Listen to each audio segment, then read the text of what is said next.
Mesdames et messieurs, honorables membres du jury, charmant public, comme je viens de me présenter, je suis mademoiselle Khadija Issa Bamba, élève du lycée Baouneta Diallo. Nous sommes là devant vous aujourd'hui pour débattre autour d'un thème très préoccupant et qui paraît être une source d'inquiétude pratiquement pour beaucoup de personnes, à savoir les réseaux sociaux en démocratisant l'information remplaceront rapidement les médias classiques, c'est-à-dire les radios, la télé, les journaux et les magazines.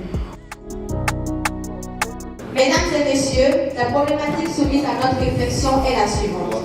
Les réseaux sociaux, en démocratisant l'information, remplaceront rapidement les médias classiques, tels que les magazines, les journaux, la télévision, etc.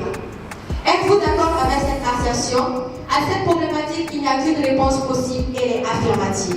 Nous prouverons la véracité de l'affirmation selon laquelle les réseaux sociaux sont plus libres, accessibles, rapides et moins coûteux que les médias classiques.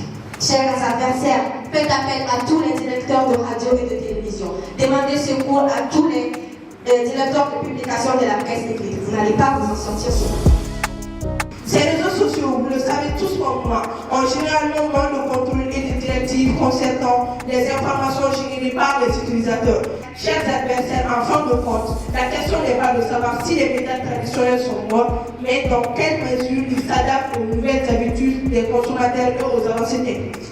Chers adversaires, plutôt que de considérer les médias traditionnels comme morts ou qu'ils seront remplacés par les réseaux, il serait plus juste de dire qu'ils ont fusionné avec les tendances modernes.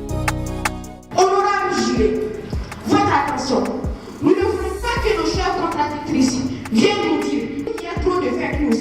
Alors, elles savent pertinemment qu'il existe des sites ou outils de vérification pour vérifier la crédibilité d'une information. En outre, pour vérifier un texte, on utilise deux contextes. Tinem pour les photos et Data Viewer pour les vidéos. Ne cherchons pas le midi à 14h, chères contradictrices. Nous posons des questions simples.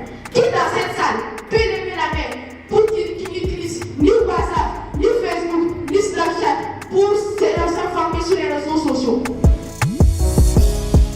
Les réseaux sociaux sont souvent un terrain propice à la désinformation et à la propagation de fake news. L'accès à une information diversifiée, les médias classiques offrent une couverture de l'actualité sous différents angles, allant des faits bruts aux analyses détaillées. Les réseaux sociaux, quant à eux, tendent à offrir une information plus fragmentée et influencée par des algorithmes qui privilégient ceux qui génèrent le plus d'engagement.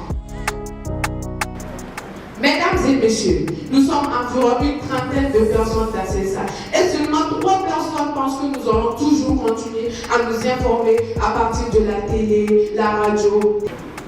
La télévision est devenue obsolète. La radio est devenue vétuste et démodée. Il suffit d'une seule coupure d'Internet aujourd'hui pour provoquer une révolution civique. Les médias classiques sont comme les parents et les réseaux sociaux sont les enfants. Et personne n'a jamais vu dans ce monde les enfants donner naissance à leurs parents. Et nous disons ceci pour conclure. Les enfants viennent au monde pour renforcer la famille et non pour remplacer les parents tant que ceux-ci sont encore en vie. Et par conséquent, les réseaux sociaux sont là pour renforcer les médias classiques et non ils les remplaceront. Pour nous, élèves au CSKMD, les médias classiques ont partiellement remplacé les réseaux sociaux. Et comme tout débatteur doit se permettre de poser et non seulement critiquer, pour cette substitution soit effective, voici nos propositions, chers publics. 1. Lutter farouchement et drastiquement contre la désinformation et la cybercriminalité. 2. Réguler efficacement les contenus en ligne. Pour ce faire, il faut octroyer plus de fonds à la haute autorité de la communication AC en augmentant son budget pour qu'elle assure pleinement et efficacement ses missions. L'école, nous sommes l'équipe qui va affronter Koutiara lors de la finale. C'est le lycée qui est Moussa.